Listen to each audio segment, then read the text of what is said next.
Here on the stage. We said we were ready to go, and the mics came live and the music went down. So, good afternoon and welcome. My name is Meg White, and I'm here this afternoon to kick off our plenary session. A few housekeeping items. First, please silence all your cell phones and electronic devices. Just for your information, and Big Brother is still listening probably, the session is being recorded this afternoon. We are going to endeavor to leave time for questions. Please use the microphones that are in the audience, and please be sure to state your name and your affiliation when you ask a question. All right, well, I am very pleased to be joined on the stage today by Dr. Patty Brennan. She is Director of the National Library of Medicine. Dr. Brennan's career and her background are extensive. She has a unique combination of engineering, information technology, and clinical care. Since being named Director of the NLM in August of 2016, Dr. Brennan has led the development of a strategic plan for the National Library of Medicine and will speak to us today about the future of biomedical communication. Dr. Patty Brennan.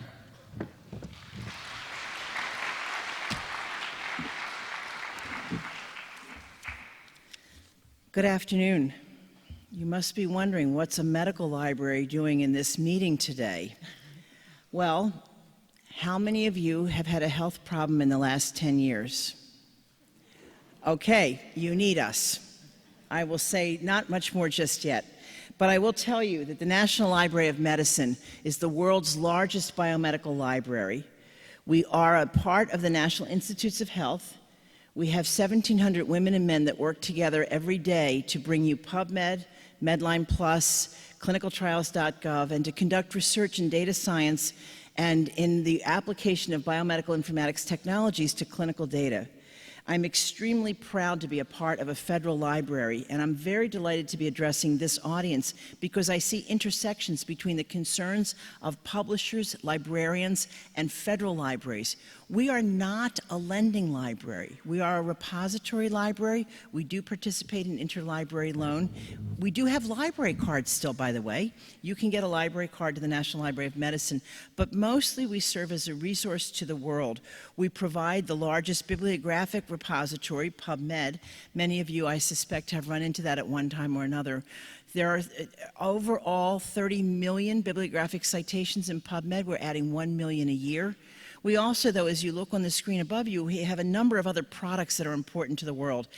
Our genomic repositories, our clinical variants, our dbGaP, these are data repositories that have billions of genomic sequences in them, and I'm going to tell you some exciting news about this as we go forward. But we also provide information to communities. ToxNet provides important information about the environmental quality in a community. Clinicaltrials.gov, a registry of clinical trials where patients who are worried and wondering, can they find a treatment for a complex illness, can go there. DocLine is a way that we use to deliver biomedical knowledge to anyone who may need it anywhere in the world. Wiser, up in the right-hand corner, is an in-the-moment smartphone-held application that gives specific toxic management information to first responders. We touch many lives, many places, everywhere in the world. But we know that biomedical communications is changing, and it is no longer your mother's library. It can no longer be your mother's library because we must keep pace with communication and serve the public. So I'd like you to take a minute and watch a brief film that gives you our vision of where we think biomedical communications is going.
I'm very proud to be the director of an engine that powers data-driven discovery and data-powered health.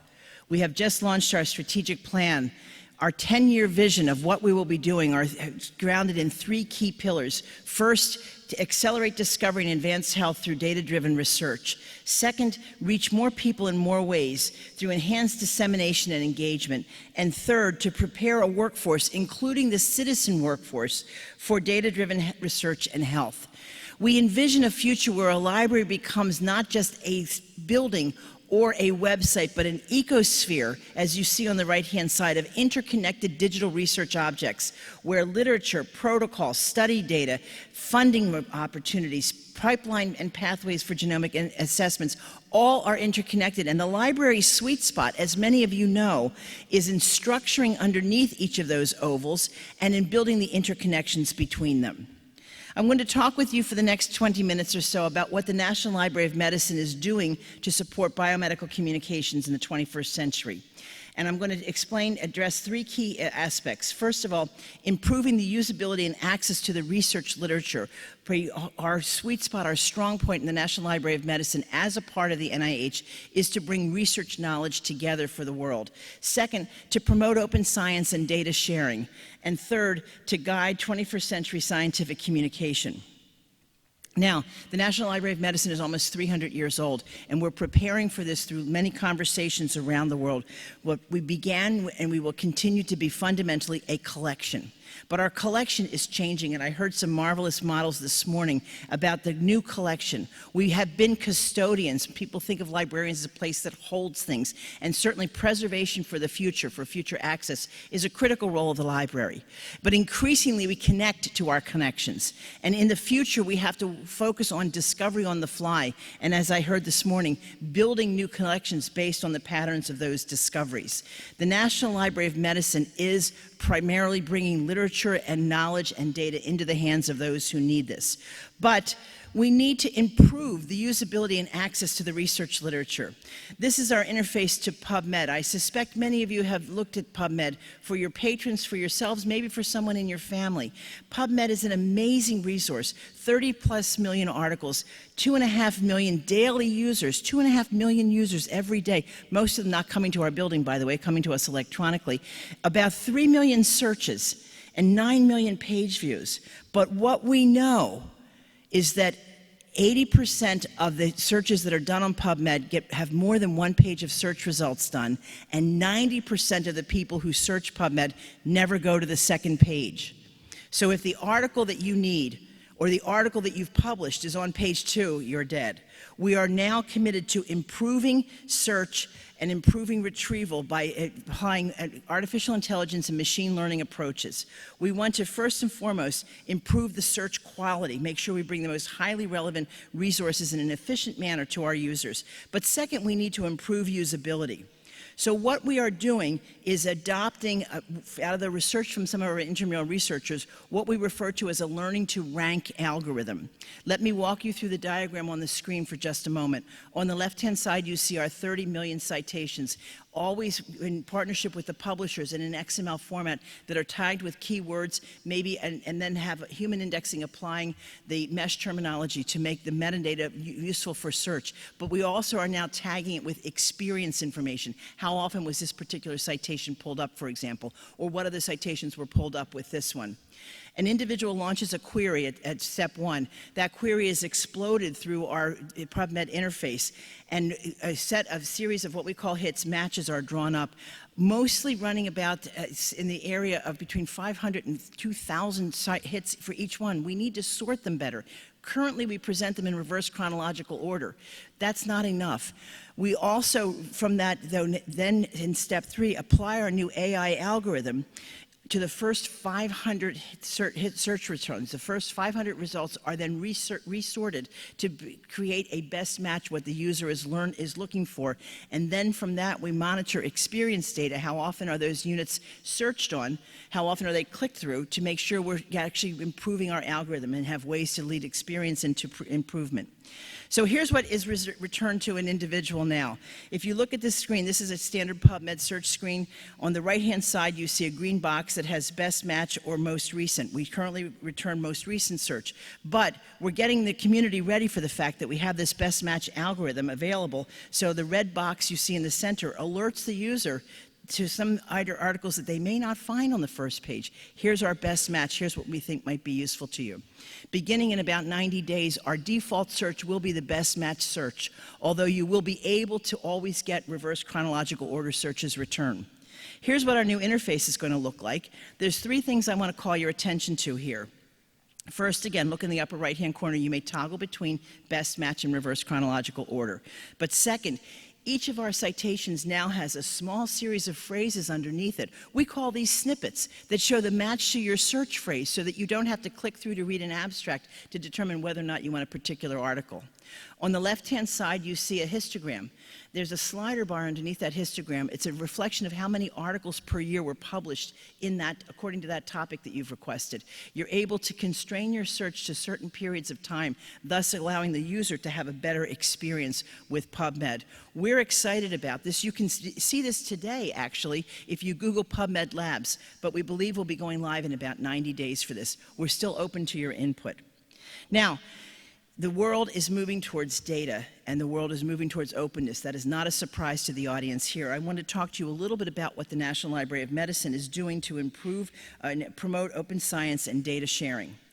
First and foremost, in our PubMed Central Literature Repository, we hold the full text of over 5 million articles, most of them from federally funded research or historically valuable articles. These are freely available. About half of them are available for machine processing. The other half are available downloadable for human reading.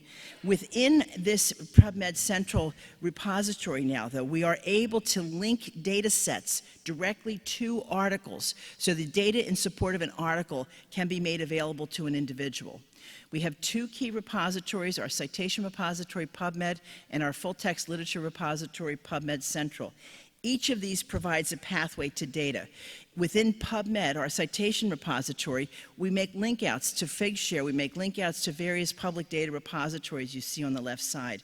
Within PubMed Central, we have data citations and other supplementary material connected directly to the article. We know this is not the final solution, but it's now a pathway to get direct access to data.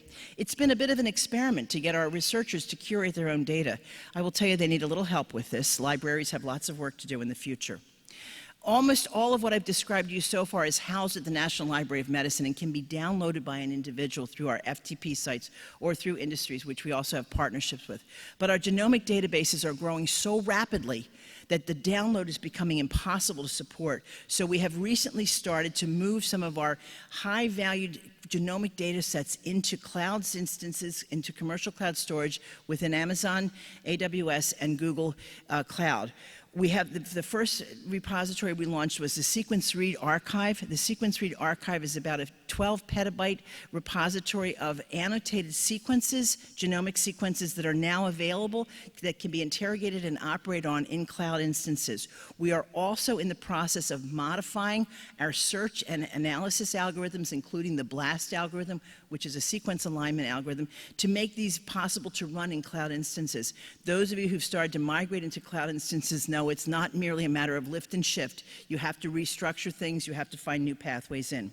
Fundamentally, we are committed to making data accessible, and clinical data are accessible through the fast healthcare interoperability resource. This is one step we're taking towards the goal of making all data findable, accessible, interoperable, and reusable.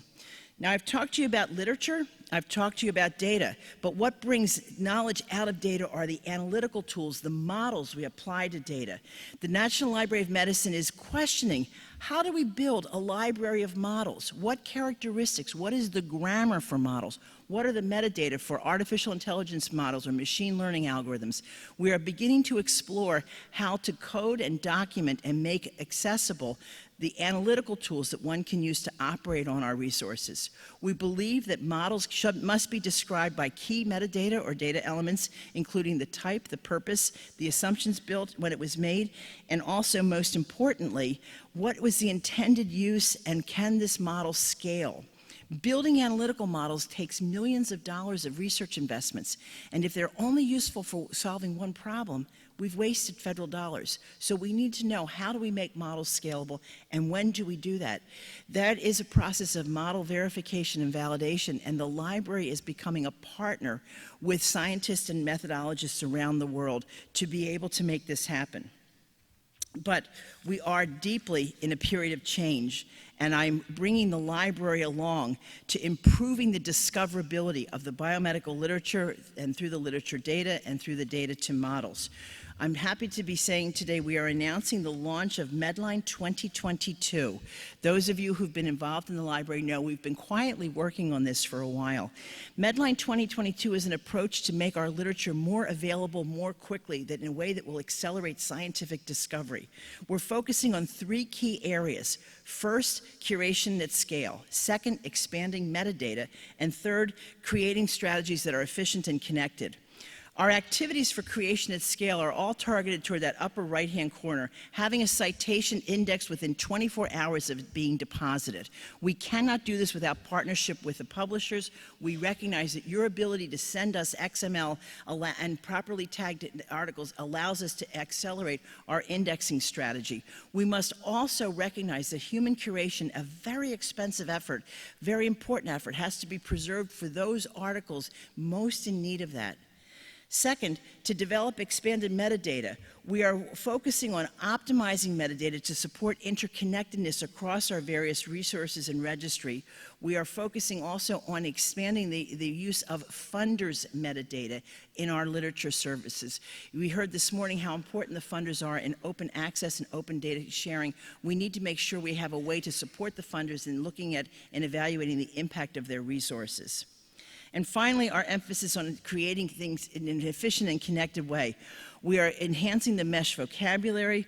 We're working on adding authoritative vocabularies to MESH to increase the MESH, by the way, I'm sorry, is a medical subject heading. I apologize for talking federal jargon in front of you. This is the most essential terminology that we use to do our indexing and metadata. The last advance I want to talk to you about today I think might be the most commercial, and I'm quite interested in your reactions to this. The National Library of Medicine, in cooperation with the National Institutes of Health, wants to increase the discoverability and use of preprints as part of biomedical scientific communication. We are announcing the beginning of a pilot for examining preprints and making them accessible through our existing citation repositories and literature databases. The National Library of Medicine preprint pilot has as its goal to improve the discoverability of preprints, which downstream should accelerate discovery in science and frankly make science more efficient, so we're not replicating studies that are already done, which is a waste of federal dollars. In order to make this happen, certain conditions have to be made. The preprint gets deposited into a preprint server. The server is, the preprint is then shipped to PubMed Central, our repository literature database, and an associated bibliographic citation is made in PubMed. All of the records of the preprints will be clearly marked as the material has not been peer reviewed. It's critical that our readers understand this. Our experiment is limited to NIH-funded research or preprints coming out of NIH-funded research. The preprints must be fully available in an XML markup. That's the responsibility of the preprint service. And the repository must have a license that allows for the inclusion of that particular document into a non-commercial repository. So our plan is, in partnership with existing preprint services, that we will make their materials more discoverable through our interface. The experiment is designed to accelerate scientific output of NIH funding. Clearly, that's what we're interested in. The National Library of Medicine is part of an enterprise that spends almost $40 billion a year of tax money to bring health to the society. We must be good stewards of that. NIH recently has been encouraging but not requiring its investigators to use preprints in the service of conveying their information and the results of their research early. We have a public access policy that requires that all archival articles supported by NIH be made freely available to the public in short periods of time. But we want to encourage investigators to start using preprint repositories that can accelerate access to the information that they have available, and fundamentally that help us to support the guidance that NIH is giving to our researchers of how to communicate. Now, in this era of publication, we know scientists have many choices of where to put their articles.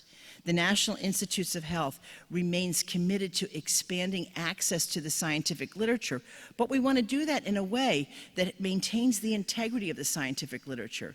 And yet, as a federal body, we do not give direct advice of which journals are acceptable to publish in and which are not acceptable to publish in.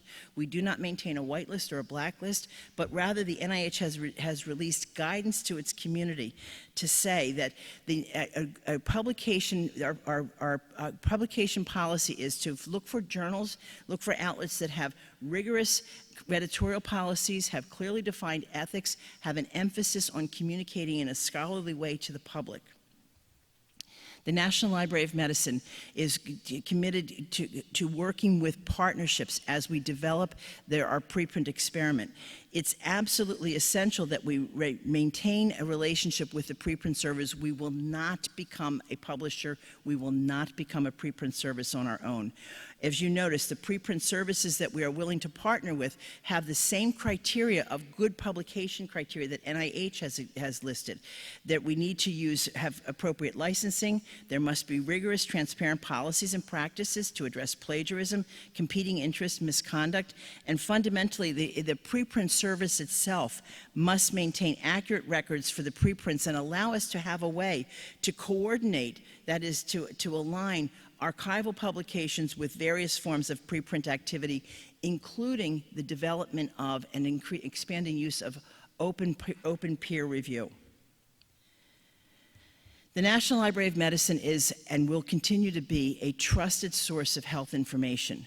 We do not produce the information, we do not publish the information, but we facilitate the access to that information. Participation in the National Library of Medicine's experiments with PubMed, our new interface, our experiments with the preprint service, and our use of our new and improved MEDLINE 2022 indexing strategies, we hope will increase the accessibility of trustable health information to the public at large. We recognize that in an era of machine learning, machine engagement, artificial intelligence, the concept of trust must move beyond a human level of developing an interpersonal agreement of what trusted information is to computable machine-machine interfaces that remain trustable and private. As a library, we are committed to the values of library science, which indicate full, unfettered access to health information in a way that is unsupervised, unnecessarily overseen, without unnecessary oversight, so that the examination of ideas, the examination of science to create new ideas, becomes a tool that is useful for accelerating science everywhere in the world. I thank you for the opportunity to talk with you about how our focus on improving biomedical science communications will accelerate health for all, and I'm ready to hear your comments and questions. Thank you very much.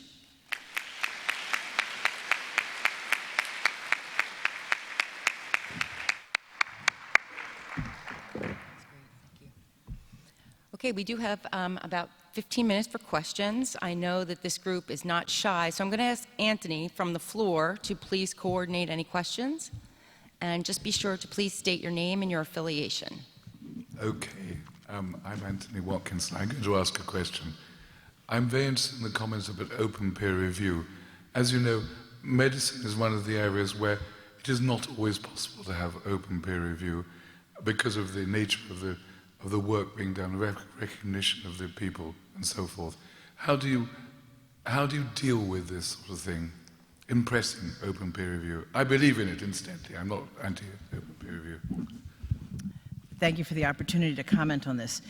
Open peer review is a phenomenon that I see moving quite quickly in the communities. I'm not quite sure why medicine is completely different than other areas. It may be because of proprietary interests, or maybe because of clinical interest. Do you have one of those that you had a concern about? The clinical focus? Recognition of the actual patients. Recognition of the actual patients. Okay, so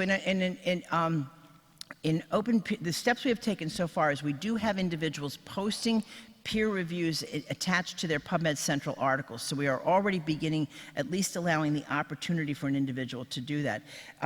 There is, to me, an ethical concern in that I believe that the reviewer and the journal both need to know when an author is publishing a peer review statement. So if I voluntarily post my peer reviews, the journals should know that I'm doing that. We don't have a mechanism for overseeing that right now. We do believe that through our experiment with preprint services, many of whom have open peer review, open comments, that we will be able to learn more about how to effectively do that. At this point in time, we do not anticipate ingesting the peer reviews of the preprints, but rather the preprints and pointing back to the servers so they can see the open peer review there. That's very helpful. And you know how important you are to the rest of the world. You're unusual in the American operation, the federal operation, to be, because of your huge importance of medical people and researchers everywhere. I thank you very much for that. I'm part from the good part of the government.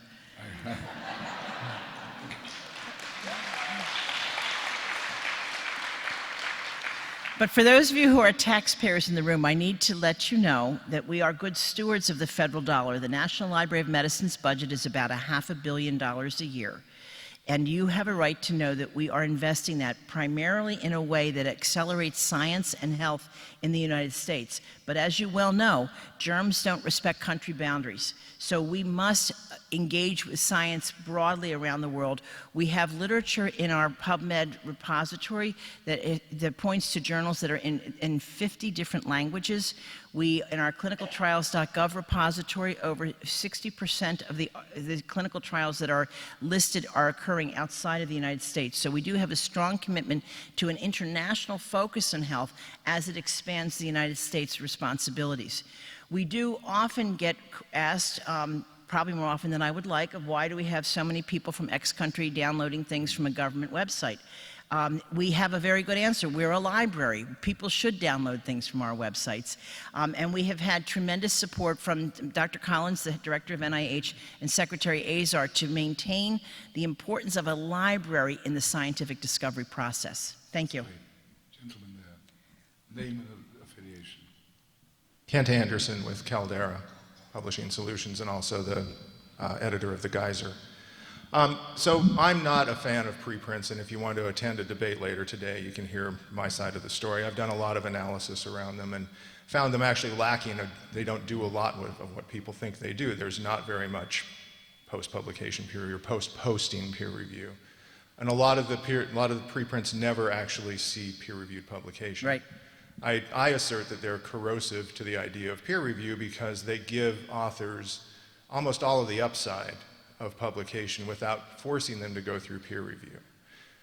That said, there is one particular preprint that is on bioRxiv, and they also don't let them age out. Like if they're never published in a peer-reviewed journal, 5 years on, they're still posted. This one was published in May of 2016.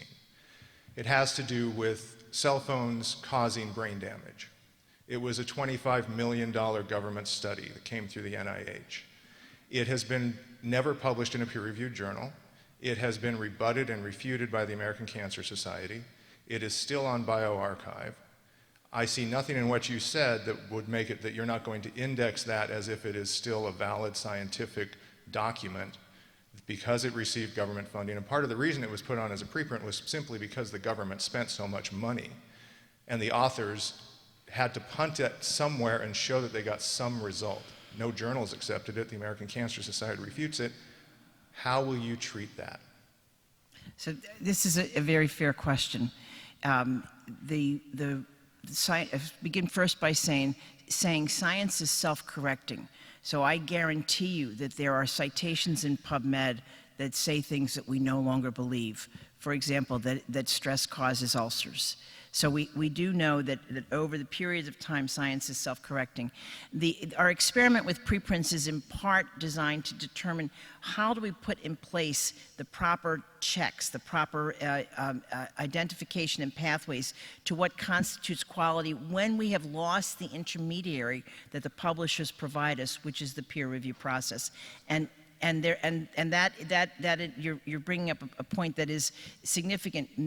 Many preprint servers have a minimal standard for deposit, and beyond that minimal standard, there is no additional review, and not always additional comment. I do agree with your statement that not only is there very little discourse, there is also frequently very little rebuttal.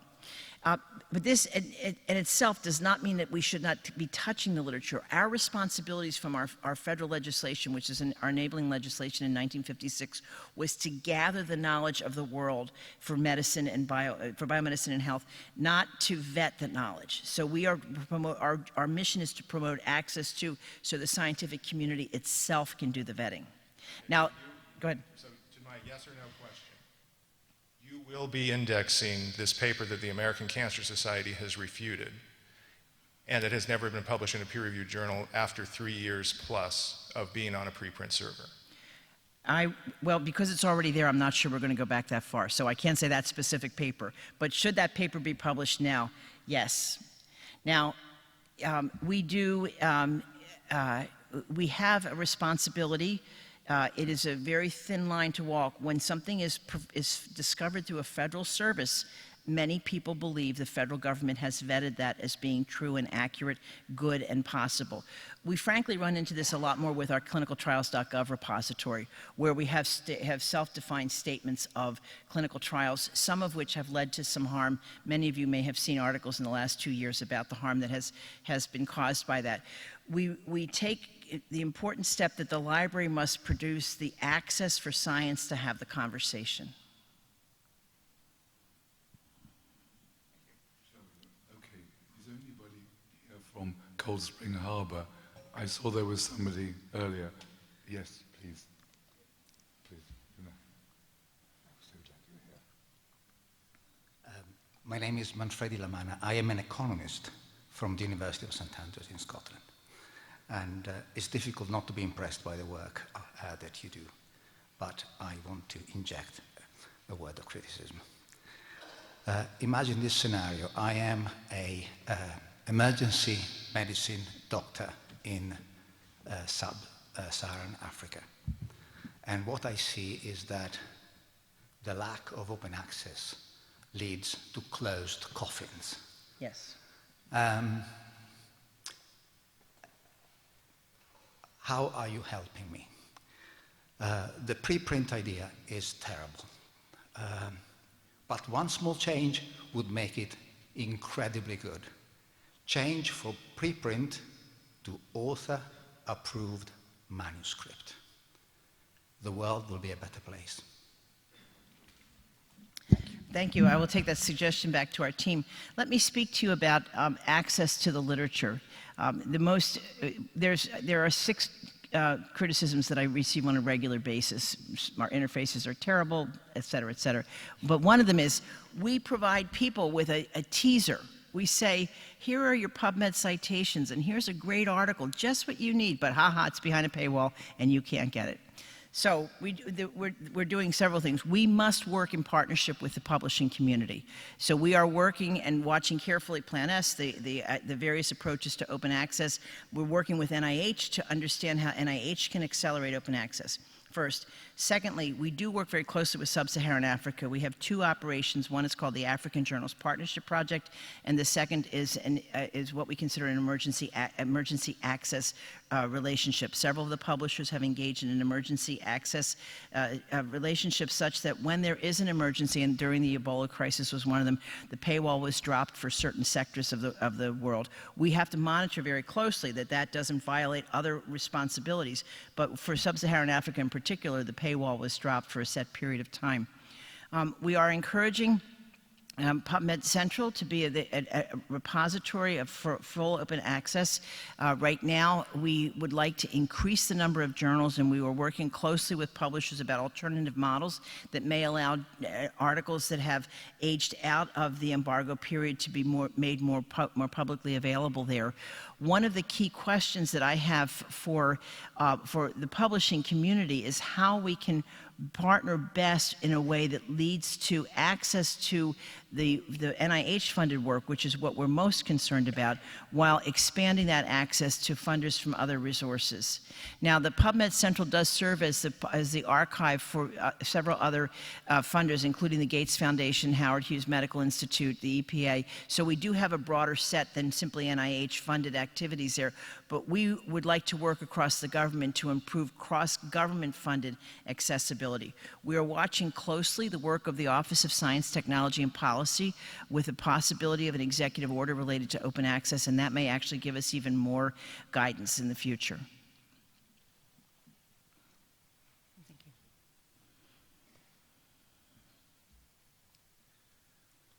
Hi, my name is Sue Kelsch. I work for EBSCO.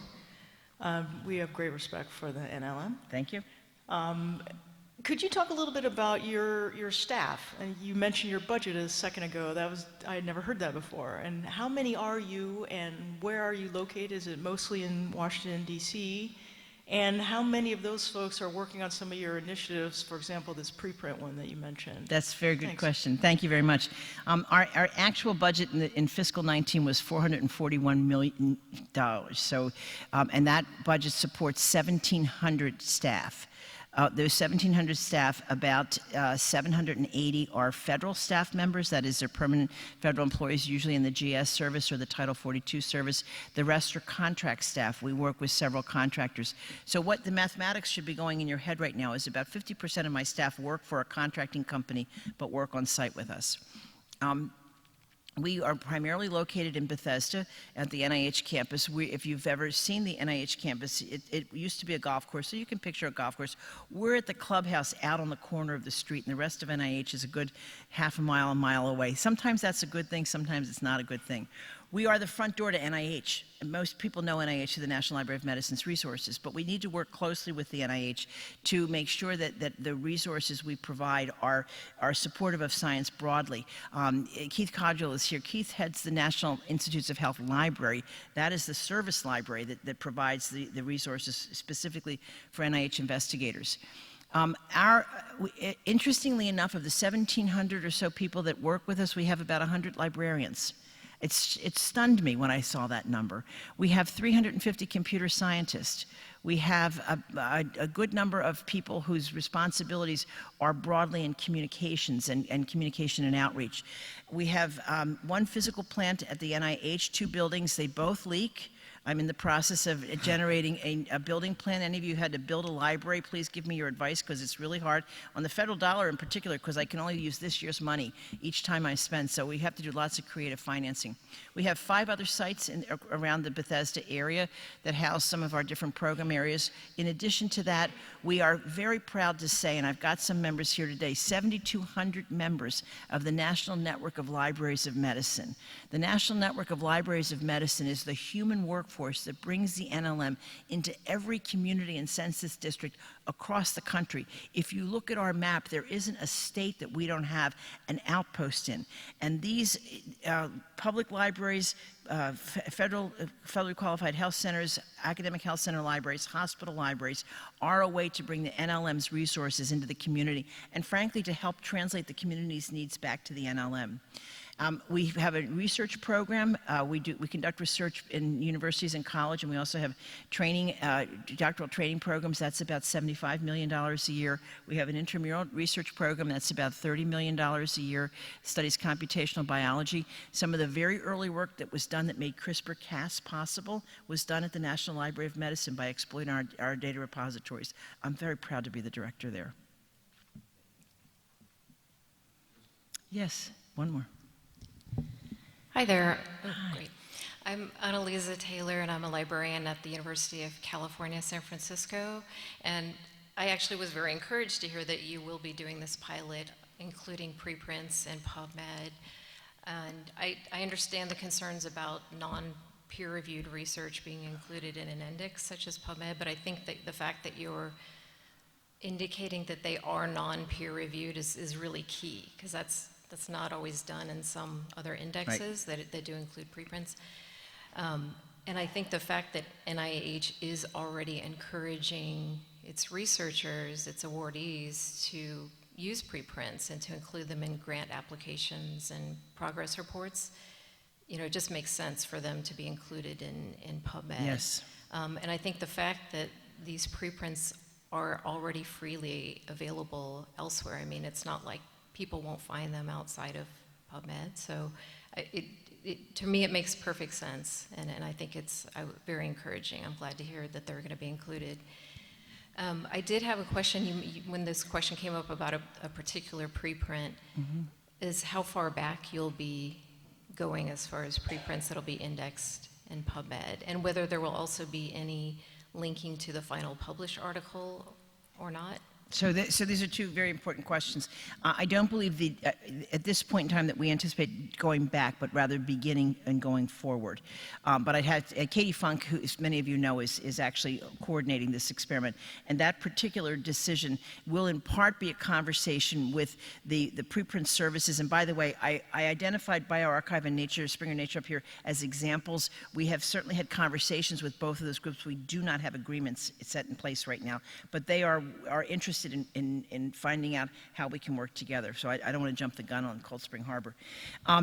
So you asked about how far back. We want to understand how complicated is it going to be to bring these preprints in, and what will it do both to the manner in which we store things, because PubMed Central is fundamentally an archive of full text, and while our PubMed record points to the publisher's version as well as the PubMed Central version, we don't know how long that will last. We have to understand, how long that will last in terms of the history of the article. We have to work with the preprint services, and I've had some conversations with Richard Seaver about retractions, and what do you do with retractions, and how do we manage retraction and coordinating that communication. We are absolutely committed to a chain of trust of linking the preprint to final archival articles, but this is actually computationally intractable right now, because one preprint may spawn multiple articles, one article may be the result of multiple preprints, so finding the right algorithm to do that without a manual oversight is a challenge for us, so we're getting our researchers on. I think we have to finish here, but I would just want to, for the benefit of Dr. Brennan, I wonder if there's anybody here from BMJ or Cold Spring Harbor who are handling the MedRev, the new preprint server. Is anybody here? I wish there were. There is somebody here from Cold Spring Harbor, because I met them the other day. Yes. But we ought to make sure we can, if we can help you make contact with this. Yes, I would appreciate that very much. Yeah. And please, you see how to reach me on the screen here. I would appreciate your thoughts. The comments that I've received today, particularly the cautionary ones of concern, are exactly why I wanted to be able to come to this audience. I thank you for your attention. I thank you for giving up this beautiful sunny afternoon. It's snowing in Wisconsin right now.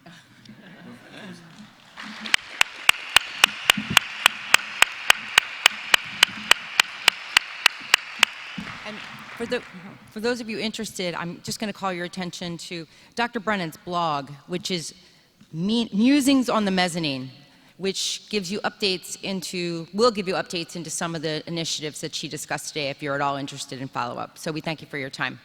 Check it out. Thanks very much. Thank you.